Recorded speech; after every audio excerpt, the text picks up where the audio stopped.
قرآن کریم میں بیان شدہ واقعات اور قصص میں سب سے بڑا قصہ موسیٰ علیہ السلام کا ہے۔ آپ اللہ کے اولو العزم رسول تھے۔ آپ کا قصہ قرآن کریم کی 73 سورتوں میں جا بجا پھیلا ہوا ہے۔ 73 سورتوں میں پھیلے ہوئے قصے کو یکجا کرنا آسان کام نہیں۔ ایسے واقعات کی جزیات کو قرآن و حدیث کی چھلنی میں سے گزارنا انتہائی ضروری ہے۔ تو آئیے سنتے ہیں قصہ سیدنا موسیٰ علیہ السلام کا۔ اللہ تعالی سورۃ القصص آیت 1 تا 3 میں فرماتے ہیں، شروع اللہ کے نام سے جو بڑا مہربان نہایت رحم والا ہے۔ تا سین میم، یہ روشن کتاب کی آیات ہیں۔ ہم آپ کے سامنے موسیٰ اور فرعون کا صحیح واقعہ بیان فرماتے ہیں ان لوگوں کے لیے جو ایمان رکھتے ہیں۔ ان آیات میں اہل ایمان کے لیے نصیحت اور یاد دہانی ہے، جبکہ انہی آیات میں فاسق، نافرمان اور کجرو لوگوں کے لیے ڈراوا اور وعید ہے۔ فرعون یعنی ولید بن مصعب بہت جابر اور ظالم شخص تھا۔ ظلم و جبر کی ان آخری حدوں کو پہنچ گیا تھا جن تک شاید انسانوں میں سے کوئی بھی نہ پہنچا ہوگا، یہاں تک کہ اس نے رب ہونے کا دعویٰ کر دیا۔ وہ اللہ تعالیٰ کا انکار کرتے ہوئے کہا کرتا تھا۔ فرعون کہنے لگا، اے درباریوں، میں تو اپنے سوا کسی کو تمہارا معبود نہیں جانتا۔ کہنے لگا، تم سب کا رب میں ہی ہوں۔ اس نے الوہیت اور ربوبیت دونوں میں اللہ تعالیٰ سے جھگڑا کیا۔ یقیناً فرعون نے زمین میں سرکشی کر رکھی تھی اور وہاں کے لوگوں کو گروہ گروہ بنا رکھا تھا اور ان کے ایک فرقے کو کمزور کر رکھا تھا اور ان کے لڑکوں کو تو ذبح کر ڈالتا تھا اور ان کی لڑکیوں کو زندہ چھوڑ دیتا تھا۔ بلا شک و شبہ وہ تھا ہی فساد کرنے والوں میں سے۔ اس نے لوگوں کے گروہ اور جماعتیں بنا رکھی تھیں۔ فرعون کے زمانے میں بنی اسرائیل سب سے حقیر اور کم درجہ قوم تھی۔ فرعون نے انہیں حد درجے ذلیل اور بے عزت بنا رکھا تھا۔ سبھی کو معاشرے میں نچلے طبقے میں شمار کیا جاتا تھا، جبکہ مصر میں یہی لوگ شاہانہ زندگی گزارا کرتے تھے۔ فرعون نے اعلان کرا رکھا تھا کہ بنی اسرائیل سب کے سب غلام ہیں۔ وہ ان سے زر خرید غلاموں کی طرح مزدوری لیا کرتا تھا۔ ان کی عورتوں سے لونڈیوں باندیوں جیسا برتاؤ کیا جاتا تھا۔ وہ جو چاہتا تھا ان سے کرتا تھا۔ اس نے یہ حکم اپنی رعایا میں عام دے رکھا تھا۔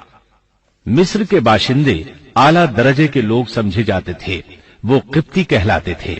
فرعون نے بنی اسرائیل کو غلام اور محکوم بنا رکھا تھا اور اس نے ان میں سے ایک فرقے کو کمزور کر رکھا تھا۔ بنی اسرائیل اس ذلت سے نجات پانے کا انتظار کر رہے تھے، اور اس کی وجہ یہ تھی کہ انہیں ایک بشارت ملی ہوئی تھی۔ اس کے مطابق ان کا نظریہ تھا کہ فرعون کے گھر سے ایک بچہ نکلے گا جو انہیں نجات دلائے گا، اور یہ بھی بیان کیا جاتا ہے کہ یہ بشارت انہیں اس طرح ملی تھی کہ خود فرعون نے خواب دیکھا تھا کہ بیت المقدس سے آگ نکل کر مصر کی جانب بڑھتی چلی آ رہی ہے۔ وہ آگ مصر میں موجود تمام لوگوں کو جلائے ڈالتی ہے، مگر اس آگ سے بنی اسرائیل کے گھر محفوظ رہتے ہیں۔ فرعون نے اس خواب کی تعبیر کاہنوں سے پوچھی۔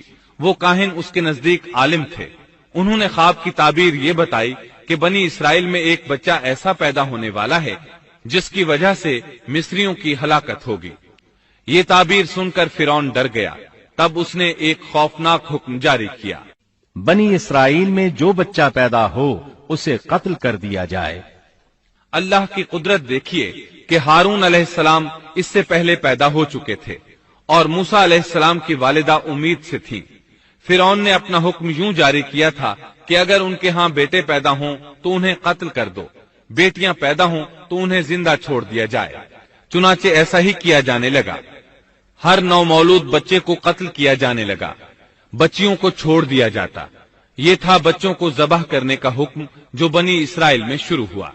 اس کا طریقہ انہوں نے یہ اختیار کیا کہ ہر حاملہ خاتون کی نگرانی شروع کر دی۔ دایا عورتوں کے ذمے یہ ڈیوٹی لگائی کہ حاملہ مستورات کی اطلاع دیں گی، اور جو دایا اطلاع نہ دیتی اسے بھی قتل کر دیا جاتا۔ اس طرح فرعون اور اس کے وزیروں کو ہر نومولود سے باخبر رکھا جاتا تھا۔ ان دنوں سیدنا موسیٰ علیہ السلام کی والدہ اپنے حمل کے ابتدائی دنوں میں تھیں۔ انہوں نے اس بات کو چھپائے رکھا اور دایا کا کام کرنے والی عورتوں سے بھی خود کو چھپائے رکھا، یہاں تک کہ درد ذہ کا وقت آ پہنچا اور انہوں نے بچے کو جنم دیا۔